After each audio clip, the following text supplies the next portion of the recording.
You are lost deep within the jungle in the Yucatan Peninsula in Mexico. There are strange noises all around you, and to make it worse, the sun is setting. Soon, you'll be alone in the middle of an unknown rainforest. Guess it was a pretty bad idea to come looking for El Dorado on your own, wasn't it? You keep walking as fast as you can when suddenly, wait, what's this you're seeing? It looks like large stairways made out of stone. This definitely doesn't look natural, so you take a picture. Maybe you didn't strike gold, but you might have just found something relevant. Congratulations, you found Ocomtun, a long-lost Mayan city, hidden 37 miles into the jungle. The name literally translates to stone column. Stone was probably in at the time, so these guys used a lot of it to build their pyramids, houses, and even ball courts. If you ever thought that Europeans invented ball games, think twice. Mayans loved to play ball games for recreational purposes. Ocomtun is part of a series of other long-lost Mayan cities that are being discovered with the help of new technology nowadays. We'll talk more about the other ones in a jiffy. Perhaps the biggest surprise of this one is that it was surrounded by wetlands, which is why the city was built on high ground. The city was monumental, covering an area of over 120 acres.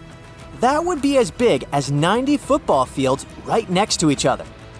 Scientists have found proof that Ocomtun had pyramids of up to 49 feet high, and that it was likely an important social hub between 250 and 1000 CE.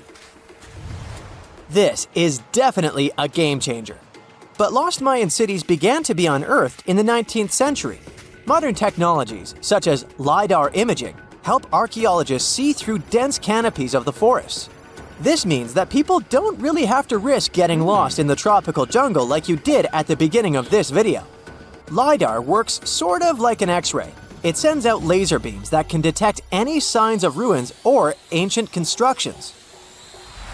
According to space archaeologist Sarah Parchak, satellite imagery has been a key player in discovering ancient cities in South America, Egypt, and other places.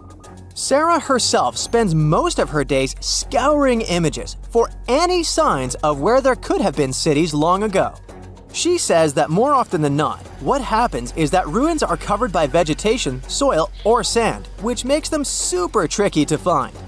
But thanks to these awesome tools, scientists also made the huge discovery of ancient Mayan causeways, which spread throughout old Mayan territories. I mean, take a look at these roadways. You'd expect to see ruins like this in places such as Portugal, England, or the United States. I'm talking about 130 feet wide roads painted white to help travelers journey through the nighttime. Scientists recently unearthed a 110-mile network of roads such as these, and they think this dates back to before the first registered Mayan highways we've known so far.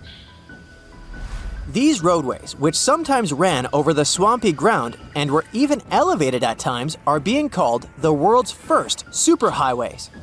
Even if there is no registry of animal-powered vehicles, it's believed that the Maya used them to travel around a network of possible 964 settlements. They were built like a huge spiderweb, and from what archaeologists have gathered, this huge system of roads worked to connect a big system of economic and social interactions between Mayan cities. This completely debunks the traditional idea that the Mayan pre-classic period, which dates back to 2000 BCE, was made of small, tribal settlements. Imagine the manpower and engineering ability you need to muster to build something close to these white highways. Scientists believe that these causeways were built pretty much the same way as the Mayans built their pyramids, with a mixture of mud and quarry stone. Oh, and using several layers of limestone to make them white. That's pretty cool, right? But let's take a few steps back for a moment to get some context. The Mayans were one of the biggest pre-Columbian civilizations living in the Americas.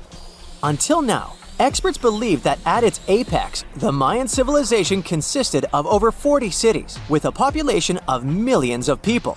That's a lot of folks. Their civilization spanned Mexico's Yucatan Peninsula, Guatemala, and Belize. And they survived mainly on agriculture. The thing is, the Yucatan Peninsula was an extremely difficult place to grow crops. So the Mayans had to develop a complex irrigation system in most of their cities. They built a series of ceremonial buildings, pyramids, and plazas. The Mayans might have been keen pyramid builders, but they also developed an advanced astronomical system. With whatever ancient technology they had, they were able to predict the exact location of planets such as Venus and Mars, as well as the exact dates of eclipses. If you've ever seen examples of ancient Mayan cities, this is Tikal. Located at the heart of the Guatemalan jungle, Tikal is believed to have been the capital of the ancient Mayan conquest state. At its height, it was comparable in importance to cities such as London or New York in today's world. It's composed of a series of complex monuments. The North Acropolis is one of Tikal's most ancient complexes of monuments. Built solely by human hands around 350 BCE, it served as the resting place of kings and chiefs. Its monuments are up to 200 feet high. Back in the day, the step pyramid temples were painted a beautiful red. Mayans loved that color. Today, of course, you'll only see the limestone. Then there's Chichen Itza. It's got one of the best preserved pyramids on Earth to date. Located in Mexico's Yucatan state, this Mayan city is well over 1,500 years old. At its peak, it was home to 35,000 people. The site covers 4 square miles of land. The highlight is El Castillo, a tremendous step-like temple standing 80 feet above ground. Its most peculiar feature is that it has 91 steps up each of its 4 sides, including the upper platform, which makes for 365 steps, the same number of days as the solar year. You can see that these folks were a pretty big deal, huh? That's why nobody can really understand what happened to them. There's a big lack of evidence on the decline of this almighty empire. What could have been the cause of their demise? Was it a drought? New research in 2017 did bring some new discoveries into the mix. Using data from a site at Ceibal, located at southwest of Tikal, scientists analyzed radiocarbon data from ceramics and archaeological excavations to extract new information about the unexpected demise of this great civilization. The information shows that instead of a sudden collapse, the Mayans most likely fell in waves of social instability and political crises. These events are believed to have deteriorated Mayan city centers and began causing the dispersion of the Mayan population. It's hard to pinpoint the exact causes, though. But hey, recent discoveries are shedding a big light on humanity's past. Not only about the Mayan Empire, but about other long-lost civilizations of South America. A major recent discovery in Brazil was done using satellite imaging technology and is also shocking scientists. Some images from near the Xingu River, also in the Amazon, suggest that cities of millions of people might have existed inside the jungle, way before our modern civilization ever existed. I mean, if this doesn't shock you, I don't know what will.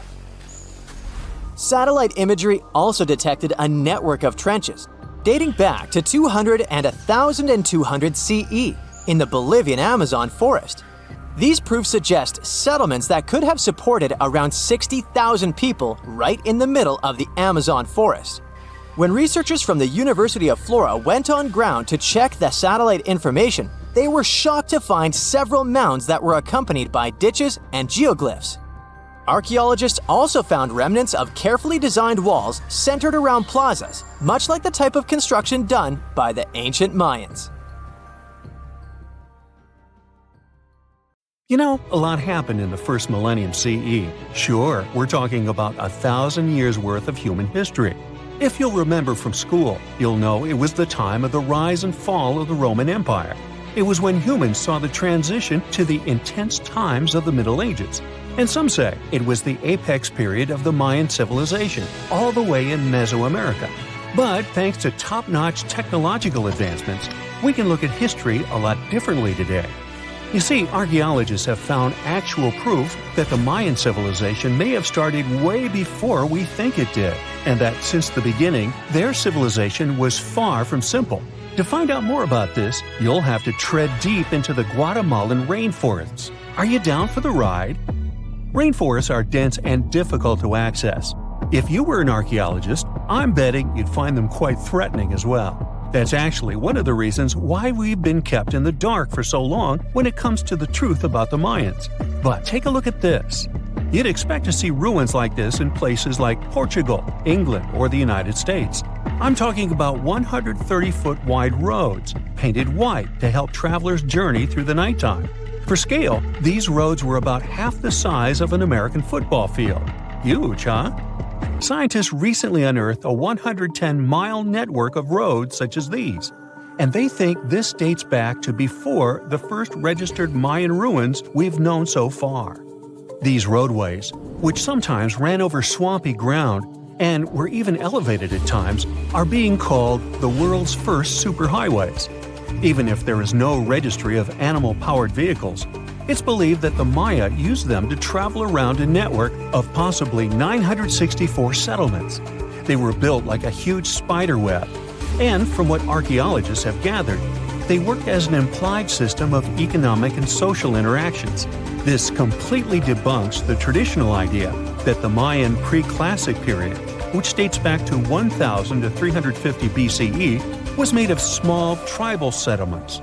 Imagine the manpower and engineering ability you need to muster to build something close to these white highways. Scientists believe that these causeways were built pretty much the same way as the Mayans built their pyramids. Oh, and if you're wondering about these gigantic pieces of architecture, don't worry, we'll talk about them in a bit. Now, so far, scientists believe that the roads were built with a mixture of mud and quarry stone. Oh, and using several layers of limestone, of course. Researchers were only able to find all of this out because of a new technology called LiDAR imaging. Do you know how we've used sonar technology to map out the ocean bed? Well, this is very similar to that. But instead of using sounds, we use laser systems. This mapping system allows researchers to see through and beyond the thick canopies of forests. It's like we have X-ray vision. This is definitely a game changer. But lost Mayan cities began to be unearthed in the mid-20th century, and since then, ruins from cities such as Tikal, Palenque, and Uxmal have been rediscovered. But let's take a few steps back for a moment to get some context. The Mayans were one of the biggest pre-Columbian civilizations living in the Americas. Until now, experts believe that, at its apex, the Mayan civilization consisted of over 40 cities with a population of millions of people. That's a lot of folks. Their civilization spanned Mexico's Yucatan Peninsula, Guatemala, and Belize, and they survived mainly on agriculture. The thing is, the Yucatan Peninsula was an extremely difficult place to grow crops. So the Maya had to develop a complex irrigation system in most of their cities. They built a series of ceremonial buildings, pyramids, plazas, and even courts for playing ball. The Mayans might have been keen pyramid builders, but they also developed an advanced astronomical system. With whatever ancient technology they had, they were able to predict the exact location of planets, such as Venus and Mars, as well as the exact dates of eclipses. Now, let's take a look at some of their sites. This is Tikal. Located at the heart of the Guatemalan jungle, Tikal is believed to have been the capital of the ancient Mayan Empire. At its height, it was comparable in importance to such cities as London or New York in today's world. It is composed of a series of complex monuments. In total, the site has 12,000 buildings. The North Acropolis is Tikal's most ancient complex of monuments. Built solely by human hands around 350 BCE, it served as the resting place of kings and chiefs. Its monuments are up to 200 feet high. Back in the day, the step pyramid temples were painted a beautiful red. Mayans loved that color. Today, of course, you'll only see the limestone. We've said that the Mayans spread out through different countries, so it shouldn't come as a surprise that Chichen Itza is a 10-hour drive from Tikal today. There's no feud between the two, they were just different city centers, like New York and LA. It's got one of the best preserved pyramids on Earth to date. Located in Mexico's Yucatan state, this Mayan city is well over 1,500 years old. At its peak, it was home to 35,000 people. The site covers 4 square miles of land. The highlight is El Castillo, a tremendous step-like temple standing 80 feet above ground. Its most peculiar feature is that it has 91 steps up each of its 4 sides, including the upper platform, which makes for 365 steps, the same number of days as the solar year. Makes you go, Behold, the lost city of Palenque. Another important Maya city is believed to have hosted over 6,000 people at its peak. Archaeologists have made some unusual discoveries on this site. The most eccentric of them all makes us think of Indiana Jones and the Tomb Raider.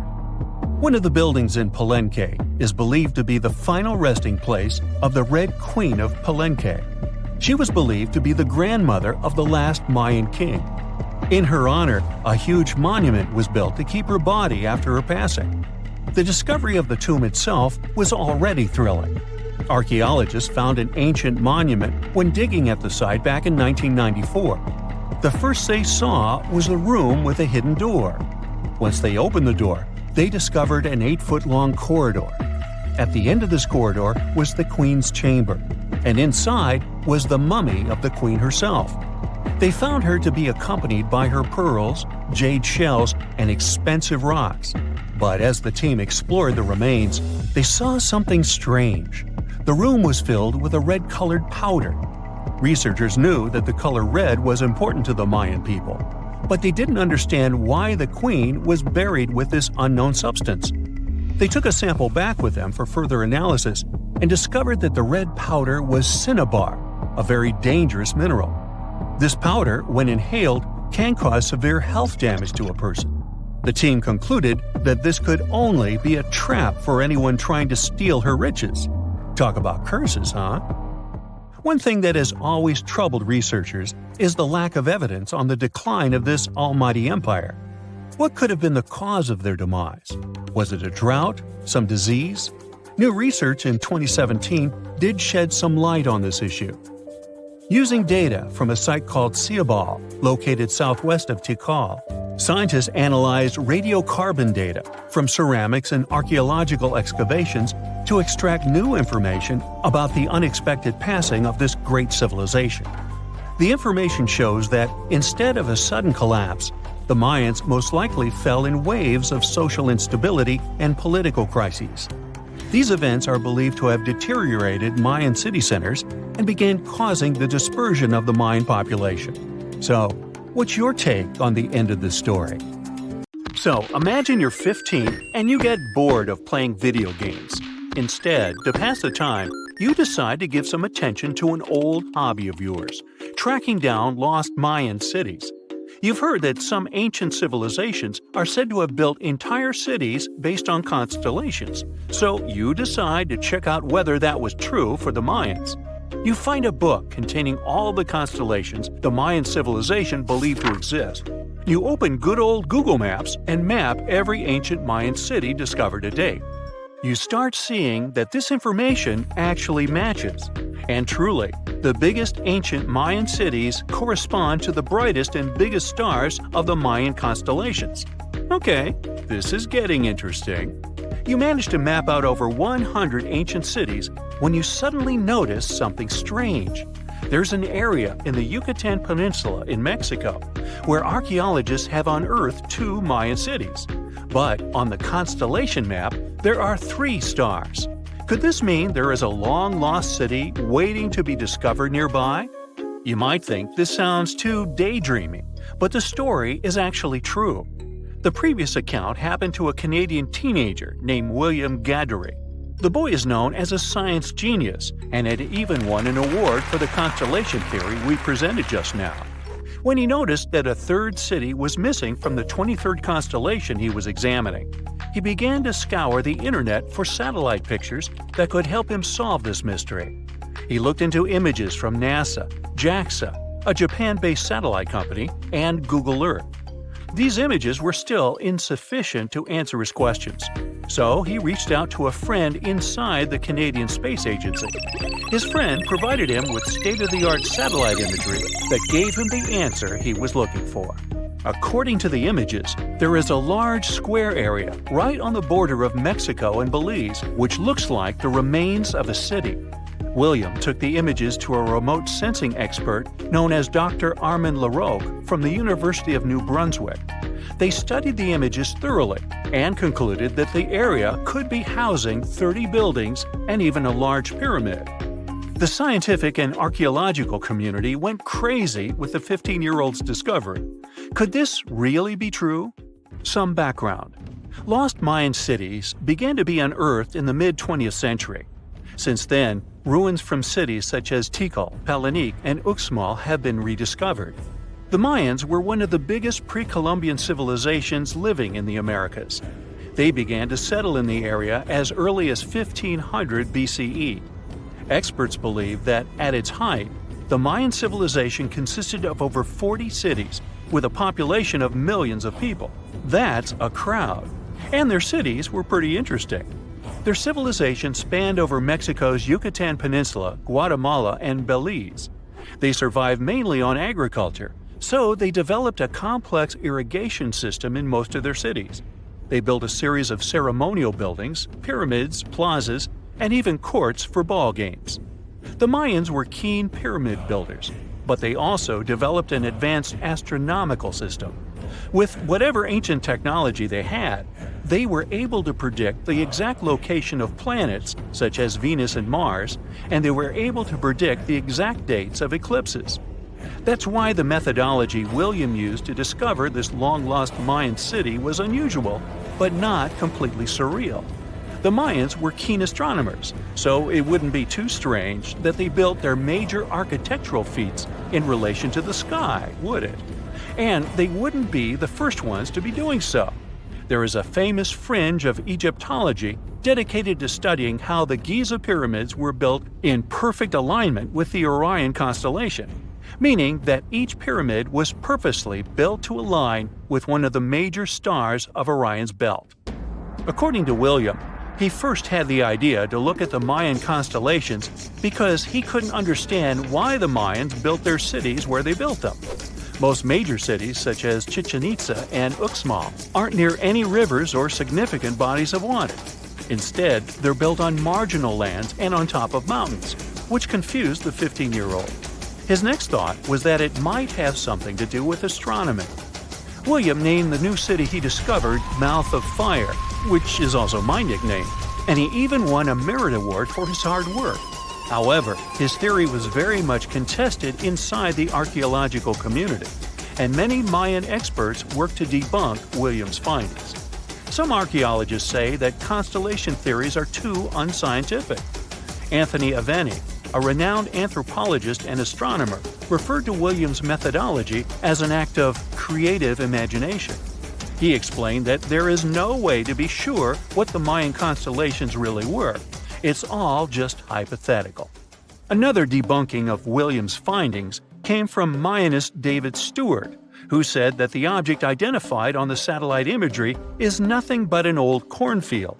His claim was supported by an expedition that took place near the area in 2021, when the archaeologists present reported there was nothing at all in this area. Still, a 15-year-old boy almost found a long-lost Mayan city, which is pretty exciting if you ask me. Similar techniques as those used by William are actually being used to unearth lost civilizations all over the world. According to space archaeologist Sarah Parquet, satellite imagery has been a key player in discovering ancient cities in Egypt and other places. Sarah herself spends most of her days scouring images for any sign of where there could have been cities long ago. What happens, she says, is that any time you have something buried, it's going to be covered either by vegetation, soil or sand, or some other modern construction on top of it. In order to assess whether there is something hidden under large canopies of vegetation or not, she uses infrared technology, for instance. A major recent discovery in Brazil was done in a similar way. Satellite imagery detected a network of trenches dating back to 200 to 1200 CE. These suggest settlements that could have supported around 60,000 people. But in this case, the satellite imagery did indeed correspond to what was on the ground. Researchers from the University of Florida found several mounds that were accompanied by ditches and geoglyphs. Archaeologists also found remnants of carefully designed walls, centered around plazas, much like the type of construction done by the ancient Mayans. Advances in satellite tech have also shed new light on long-discovered ancient Mayan cities, such as Tikal. Located in the heart of the Guatemalan jungle, Tikal is believed to have been the capital of the ancient Mayan Empire. At its height, it was comparable in importance to cities such as London or New York in today's world. It was composed of a series of complex monuments, many of them believed to have been the resting places of kings and chiefs. Tikal is already known to have been big, but recent discoveries show it could have been even 3 times larger than what scientists originally believed. The main discovery revolves around a fortification on the outskirts of the city, indicating how far the original city stretched. And new discoveries still take place. In 2017, researchers also unearthed new clues regarding the potential causes of the decline of the Mayan civilization. Using data from a site in Cebu located 62 miles southwest of Tikal, scientists analyzed radiocarbon data from ceramics and archaeological excavations to extract new information about the sudden demise of this great civilization. The information shows that, instead of a sudden collapse, the Mayans most likely collapsed in waves of social instability and political crises. These events are believed to have deteriorated Mayan city centers and began causing the dispersion of the Mayan population. Well, it seems like it's a prime time to uncover ancient ruins. What do you say? Will you give it a try as well? Back in December 2012, a lot of people were freaking out over the idea that the world might end in some catastrophic event. And it was all thanks to the famous Maya calendar. This ancient way of tracking time had been the subject of endless speculation. But one of its biggest mysteries was definitely an 819-day count found in some versions of the calendar. No one could explain why it was there or how it worked, until recently, when a group of researchers from Cambridge might have finally cracked the code. First things first, how does the Maya calendar work? So the system the Maya civilization used to track days was based on something we now call the calendar round. Think of it like 3 interlocking gears. These are 3 cycles working together. The first is a 365-day solar year, known as Hab. The second is a cycle of 20 names. And the third is a cycle of 13 numbers, which forms a 260-day sacred calendar, called Solkeen. Just like we'd say something like December 25th, 2025, they named their days based on how these 3 cycles lined up. For example, here we have the day 3 Manik and the 14th of the month Hop. It takes 52 years for the 3 cycles to align in the same way again. After that, the days start repeating. But this is where things start to get more complicated and mysterious. On some Mayan monuments, we have also found enigmatic inscriptions pointing to the existence of another cycle, the 819-day count. There are about 20 examples of these inscriptions, mostly found in places like Palenque and Yaxchilan in Mexico. So it didn't seem random at all, and this calendar must have been hiding a big secret. Early research showed that the 819-day cycle was represented by one of 4 colors and the cardinal directions associated with them. Black was tied to the west, red to the east, white to the north, and yellow to the south. Researchers also discovered that this period of time could be broken down into 3 smaller cycles. One of 9 days, one of 7 days, and one of 13 days. Multiply them together, and you'd get 819 days.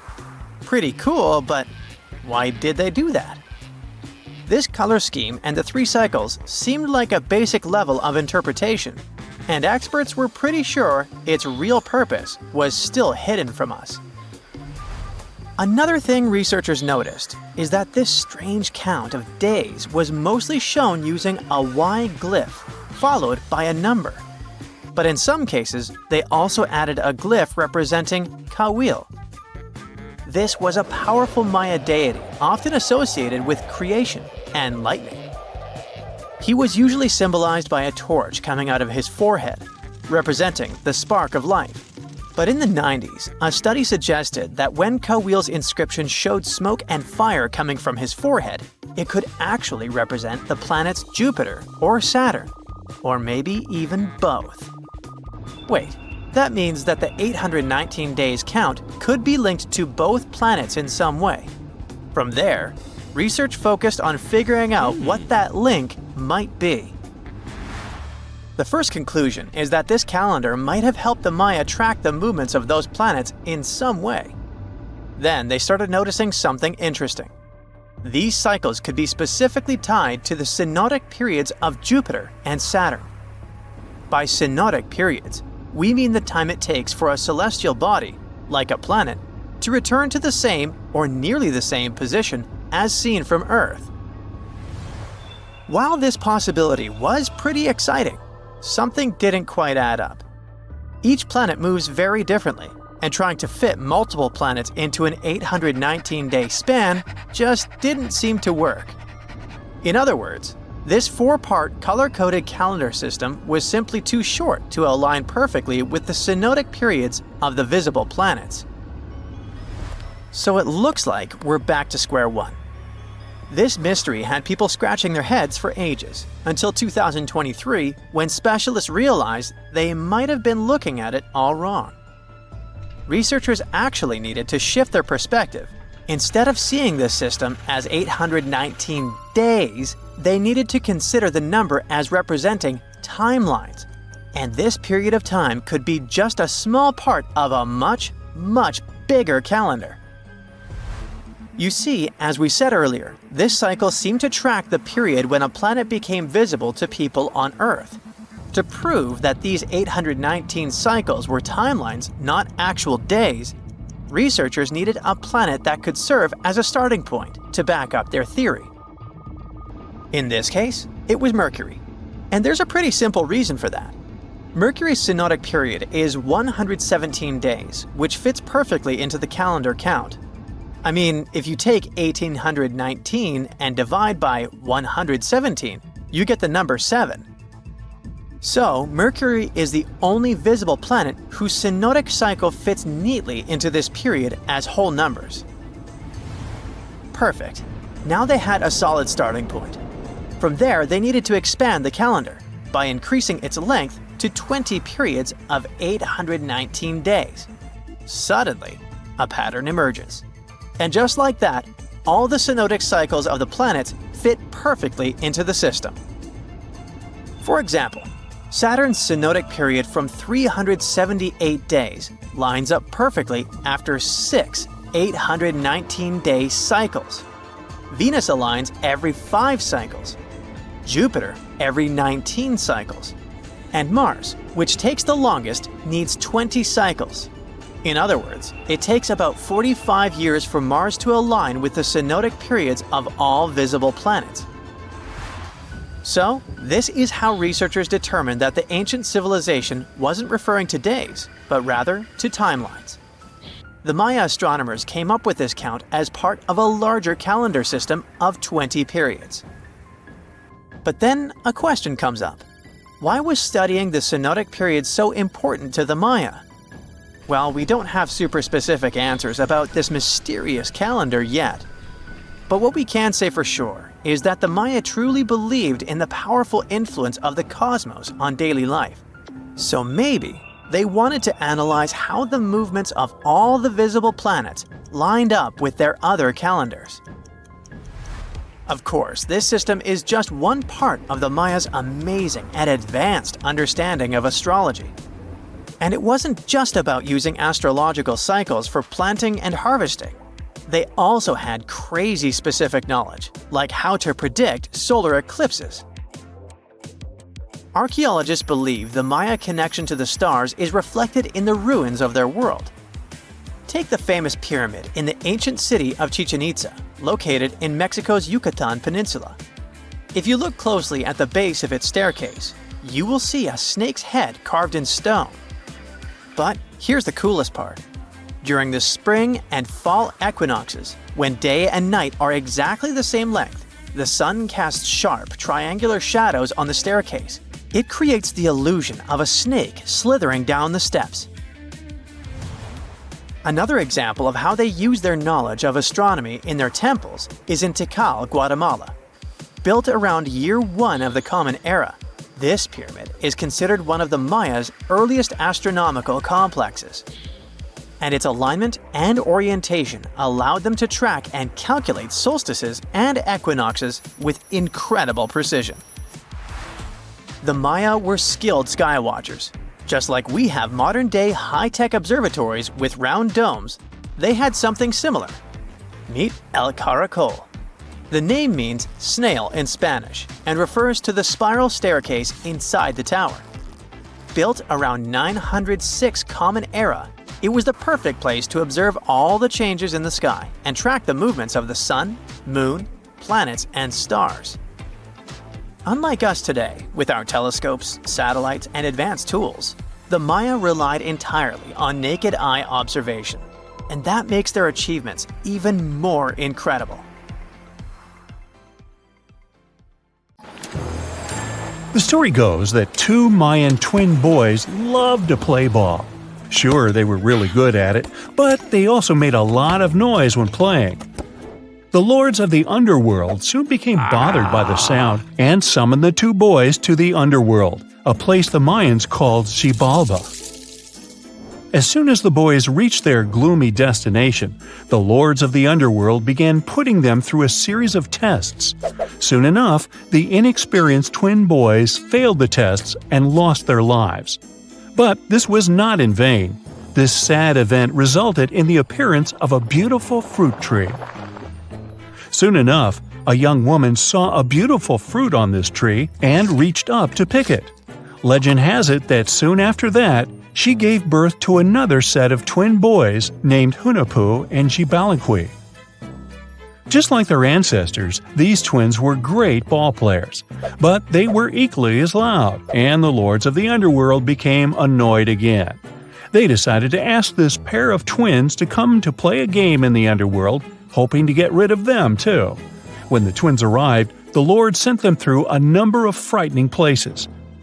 The first one was the House of Gloom, which was very dark. They then passed through the House of Knives, where they had to avoid getting injured. The twins then built a fire in the House of Cold, so that they didn't freeze, and ran through the House of Jaguars, where they tricked the animals into not eating them. Finally, they entered the House of Bats, where they seemed to have lost their luck. One of the bats managed to run off with Hunahpu's head. The lords then challenged the twins to play ball with them, but the boys were clearly at a disadvantage.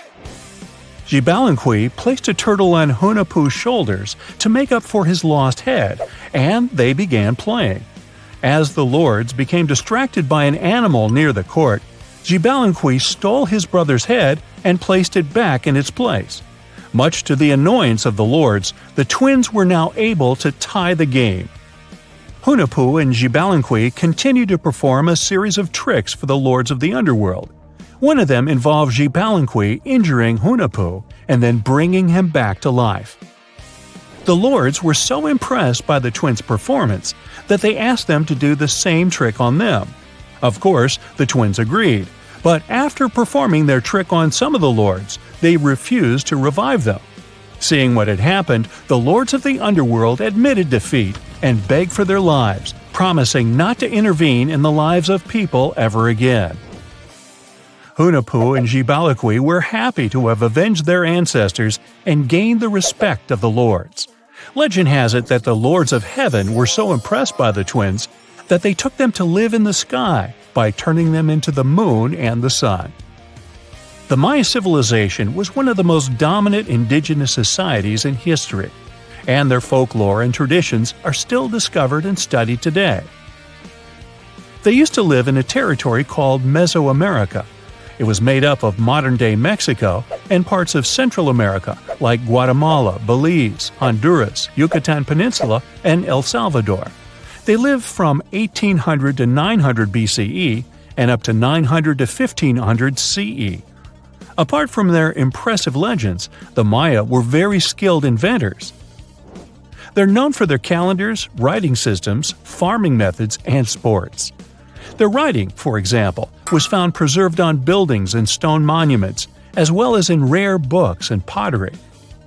It's a system made out of more than 800 hieroglyphics in various combinations. Each of those signs was said to represent a syllable. Their writing system was deciphered by accident by Tatiana Proskorakov, an American woman who initially studied to be an architect. Since she didn't find a job in her field, she eventually became a Mayanist in her own right, despite not being academically trained. She was the first to notice that the Mayan upended frog glyph meant birth, and that their toothache glyph meant the date when the king ascended to the throne. It made it easier for scientists to pinpoint birthdays, as well as the names of the rulers of a specific Mayan dynasty.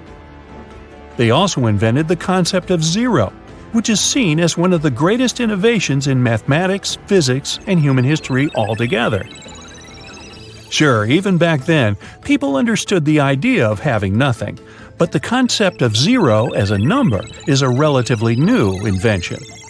A fun fact about Mayans is that they really liked hats. The bigger your hat was, the more important you looked. Not only was it a sort of fashion statement, but it also made them look taller, which was a big deal for their aesthetic.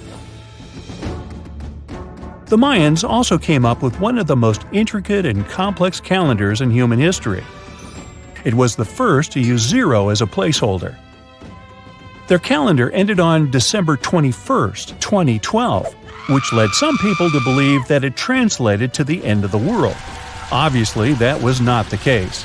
It just so happened that the date coincided with the end of a Mayan cycle of years. But you know, as advanced in science and astronomy as they were, they did make some mistakes. One of them was their belief that the world was flat. Their theory was that the four corners of the world were watched by the Brother Lords, who kept the sky from falling over their lands. Hats off for their menus, though, as they were well-known chocolate eaters.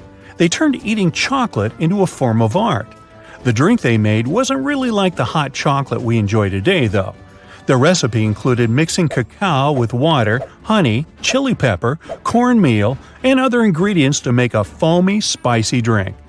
The ritual of drinking cacao was a crucial part of their celebrations. We're not done discovering all the amazing parts of their architecture and civilization. It was only a few years ago that a Maya pyramid was found at Tonina, in the Mexican state of Chiapas. It was estimated to be more than 1,000 years old. The reason why it escaped archaeologists for so long was that it lay hidden under what was believed to be a natural hill. The ruins of two Mayan cities have been recently discovered in the Mexican state of Campeche. Why didn't we find them until now? Well, they were concealed by really thick vegetation, which made it difficult for archaeologists to reach them. The Mayans didn't just disappear. Their descendants are still around today, many of them choosing to live in their ancestral homelands. You can find them in Guatemala, for example, where the Maya people make up the majority of the population. Overall, the Maya ethnic group contains people that speak different Mayan languages, such as Yucatec, Quiche, Quechua, or Mopan. They had no idea what a spa day was, but the Mayans really enjoyed a nice sweat once in a while. Sweat lodges were discovered around ancient Mayan sites. They were built out of stone or adobe. These rooms were an essential part of their cleansing and healthcare rituals.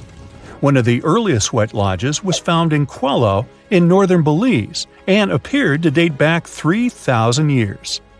One of the most important parts of the Mayan culture was a ball game which they named Pips. It had both political and spiritual significance. We can see ball courts at important parts of Mayan archaeological sites. The main goal of the game was to pass a rubber ball through a very high stone hoop without using your hands. Basically, it was a combination of soccer and basketball. However, it could have serious consequences. The loser could, at times, even lose his own life. Ooh, high stakes indeed. Because of this game and the need for bouncy balls, the Mayan people were some of the first cultures to use rubber. They made it using natural latex. There were different kinds of rubber depending on what natural substances the latex was mixed with. And that, my friend, is the way the ball bounces. Sorry, but you know me, I just couldn't resist. Can you tell me what date it is today? Piece of cake. You just look at your smartphone and voila, you immediately know the day, month, and year. But was it always this easy to tell the date? Did the ancient people even have the concept of a year that lasts 365 days? Yes and no. Mayan calendars had cycles. That's close to what we call a year. But the Mayan cycle was much longer, 819 days. And this is where the mystery begins. 819 days compared to what? When does this calendar begin, and when does it end? Scientists were asking themselves this question for decades. They discovered and deciphered the Mayan calendar during the 1940s. Recently, two American scientists, John Linden and Victoria Bricker, came forward with a solution. So, what did they do differently from their predecessors? The duo deciphered the code by broadening their thinking. They expanded the calendar from 819 days to full 45 years. That's 20 times longer than the original cycle. And a pattern started to emerge. This was a major breakthrough because the Maya told time in a complicated way. You can forget about the easy-to-read Arabic numerals we have today. These ancient people used glyphs. These are tiny images that represent characters, something like the icons on your desktop or universal symbols. When you see a little dot with 3 curved lines above it, you know there is a Wi-Fi network available. The Mayan calendar used glyphs that represented animals or natural phenomena. For example, there were symbols for a jaguar and an eagle. Each glyph marked one day. Each cycle is repeated 4 times, 8 and 19 x 4. Let's call these 4 cycles blocks. The Mayas colored each block differently. Scientists thought these colors corresponded to the 4 cardinal directions. Red was east, white, north. West was black, and finally, yellow marked south. But then the 1980s came. Yeah, this was a weird decade. The calculations were all wrong. Researchers determined that the colors were associated with the position of the sun in the sky. It turned out that the color yellow represented the highest point of the sun, which is called a zenith.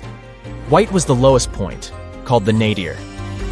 It seems that the calendar showed just how good the ancient Mayas were at astronomy. This is most evident at Chichen Itza. This principal Mayan city is located on the Yucatan Peninsula, Mexico. There stands an impressive step pyramid. It is dedicated to the feathered serpent deity, and its alignment is perfect. Something marvelous happens here twice a year, during the equinoxes, March and September. These are the times when the sun shines directly over the equator. On these 2 dates, the day and night last the same. At the site of the pyramid, sunlight first illuminates the sculpture of the serpent head at the base of the structure. Then it makes its way up the 91 steps. This creates the illusion that a snake is slithering down the pyramid. Even today, people gather to witness the sight. And it must have been more impressive when the Mayas completed the structure 1050-1300 CE. Do you know what a synodic period is? Neither do I. But Mayan astronomers did. A synodic period is the time that passes before a stellar body does a full lap. For example, this is the period between 2 full moons. When you look from Earth, this period lasts roughly 30 days. And the Mayas were looking at the skies non-stop. They carefully noted the synodic periods of all planets. From Venus to Saturn, these ancient astronomers kept records of nearly all celestial bodies. But what does this have to do with their calendar? The American researchers' calculations revealed the link. Let's take the planet closest to the Sun as an example, Mercury. Its synodic period is 117 days. Multiply that by 7 and you get which number? Exactly 8 to 19, when 17 x 7 equals sign 819. Coincidence? Definitely not. Because synodic periods of other planets also neatly match the magical figure 819. But this is not visible from a single Mayan cycle. Scientists had to expand it several times to discover the pattern. There is a reason why no one could decipher the code for so long. They were focused on a single planet. The trick was to add the Mayan calculation for all the planets. Researchers just needed to see the bigger picture. This brings us to the year 2012. Can you remember that some people thought that the world would end on December 21st? That turned out to be a bust. We are alive and well now. But what started this false rumor? The Mayan calendar, of course. You see, these ancient people based their calendar on long periods of all the planets. That included a lot of complicated math and a lot of multiplying. This 2012 was simply the time when their cycle ended. It is known as the long count. This period is the same as our year. For the Mayas, 2012 was something like the 31st of December for us, just an end of a cycle in which they measured time, so there was no need to panic. Those New Year's Eve parties might be a bit wild, but the world doesn't end on January 1st. The Mayas stretched more than their calendar. Rubber was the name of the game. Yes, you've heard it correctly. These ancient people were making different grades of rubber 3,000 years before one famous American did, Charles Goodyear. They would extract natural latex from the rubber tree. This is a milky substance that can be turned into rubber. And they weren't the only ones. Scientists found evidence that their neighbors, the Aztecs and the Olmecs, did the same. But what did they do with rubber? They didn't need car tires, definitely. But it's cool to have a nice pair of sandals for the beach. The Spanish wrote about rubber sole footwear that natives wore. Sadly, scientists still haven't found them. That would be a big step for archaeology. So the Maya were playful with rubber, literally. Researchers guessed that they produced balls from latex. These were bouncy and ranged in size from a softball to a soccer ball. A typical Mayan ball game, pits, involved 2 hoops. You must be thinking basketball, but not quite.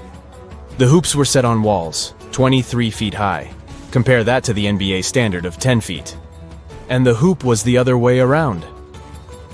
There is also a sweet side to the story of the Mayas. These ancient people enjoyed chocolate. In fact, the modern word chocolate probably comes from their language, Xocolatl. This meant bitter water. Okay, you get the bitter part, but why water? The Mayas didn't produce chocolate in the form we know it today. They didn't make bars of chocolate, they drank it. Smashed cocoa beans made for excellent drinks. The Mayas perfected the mixture over time and even added spices. Anyone up for a fiery chocolate drink with stew peppers and cornmeal? Who knows, maybe this beverage actually tasted well. Cocoa beans were sacred and used as a currency. Researchers believe all social classes got to enjoy it. Free chocolate for all sounds nice even today. But where did the Mayas get clean water for their cocoa drinks? From the oldest known filtration system in the Western Hemisphere. It was based on zeolite. These are minerals that contain aluminum and silicone compounds. And guess what? Modern air and water purifiers still use this material. Mayan tech wins yet again. Back in Europe, Roger Bacon developed a sand filtration system in 1627, some 1,800 years after the Mayas. But what about regions without rivers, lakes, or springs? Mayan engineers had it all figured out. Rainwater. They would carve out large reservoirs in the limestone bedrock. Then, they would coat these underground caves with a layer of a watertight material. The final step was to make small channels that collected water from the hills above. Scientists estimated that just one of these reservoirs could hold on average 10,000 gallons of rainwater, enough to fill 55 modern hot tubs. Can you pronounce this name of the Aztec capital city? Yes, it's quite difficult to say in English and above my pay grade. Okay. It's Tenochtitlan. And Mayan cities are hard to pronounce too. Consider Jaxchilan. They must be part of the same language, right? Well, not really. The Aztecs and the Mayas were among the most famous Mesoamerican peoples. That's present-day Central America. But they didn't speak the same language, and they weren't even the same civilization. The two nations lived in different eras. The Aztecs dominated the region from the 14th to the 16th century. Back in Europe, this was near the end of the Middle Ages. The Mayas came before the Aztecs. Historians believe they started building city-states in the 3rd century. Their peak lasted until the 10th century. Now, this doesn't mean that the Mayas and the Aztecs didn't have contact with each other. But at the time this happened, the Mayas were on a decline, so the Aztecs traded more with their descendants than with real Mayan people. The two civilizations didn't even live in the same place. The Aztecs built their cities in the north of what is today Mexico. The Mayas lived to the south of them in the Yucatan Peninsula. Yes, that's also in Mexico nowadays. But the Mayas inhabited parts of modern-day Guatemala and Belize as well, and they spoke a number of languages. There's a whole Mayan language family they spoke, not just one language. Some of those languages have survived through today. Estimates show that there are 6 million indigenous Maya people groups spread across Central America. In Guatemala, there are 21 Maya languages recognized by the authorities. Further north, in Mexico, the number of official languages is 29. For the Aztecs, the situation is much simpler. They had a single language. It still has around 1.5 million native speakers, mostly in central Mexico. That's more than any other family of indigenous languages in the region. But is there a chance a speaker of Aztec languages can understand a speaker of the Maya language? Not by a long shot. The two languages are completely unrelated.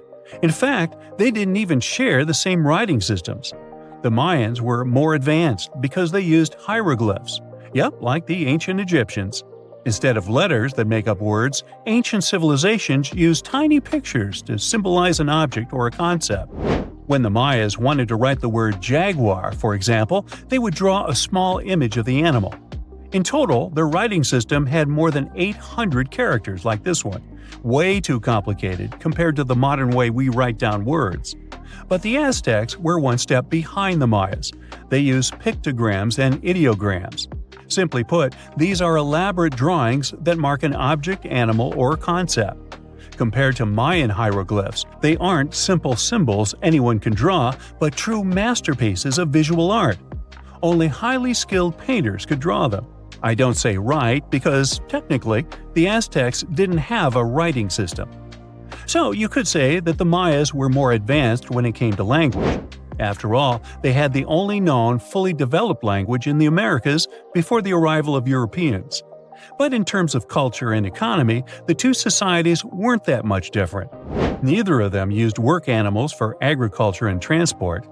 The main crop for both peoples? You guessed it, corn. What they called maize. Christopher Columbus was the first to transport corn back to the old continent in 1493. The Mayans also cultivated sunflower, vanilla, and cotton. The Aztecs produced chili, beans, and squashes. When it comes to meat, the Aztecs were happy to catch fish and shrimp. The Mayans penned turkey, just like we do with chicken today. The Aztec society consisted of nobles and commoners, all led by an emperor. The Mayas mostly lived in independent city kingdoms, ruled by a king and his royal household. There were no wheeled vehicles in these civilizations. Aztec merchants traveled across Mesoamerica carrying goods on their backs. Not the most comfortable mode of transportation, definitely. We shouldn't think of Aztec roads as the ones we have today. They were narrower because they saw only foot traffic.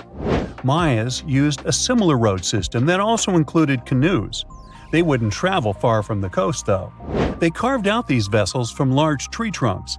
An average Mayan canoe was 50 feet long. That's the length of a modern-day yacht.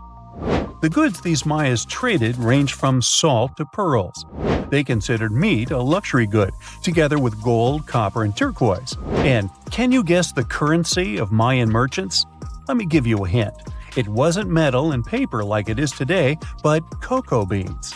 They had a fixed market price, which made them the ideal payment option. The situation in modern societies is not much different. Around 2/3 of all countries have pegged their currency to the US dollar. For Mesoamericans, cocoa beans were their green banknotes. The Aztecs used the same exact currency, but with a twist.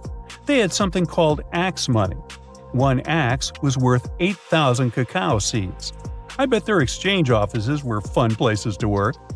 When it comes to minerals, jade was highly esteemed in both cultures. The Mayas and the Aztecs made tools and ornaments from it. These peoples believed jade brought beauty and long life to the person who wore it. Their jade mines were located in present-day Guatemala. And remember that city from the beginning that we could hardly pronounce? The founding of the Aztec capital gives an insight into the belief system of the whole nation. According to legend, the Aztec deity told them to build a city in the place where an eagle sits on a cactus with a snake in its talons. They saw this happen on an island in a lake. This is where they built the city. If you want to find it on the map of Central America today, look for Mexico City. That's the site of an ancient Aztec capital. It even got its name from the ancient nation, because Mexica was an alternate name for the Aztecs.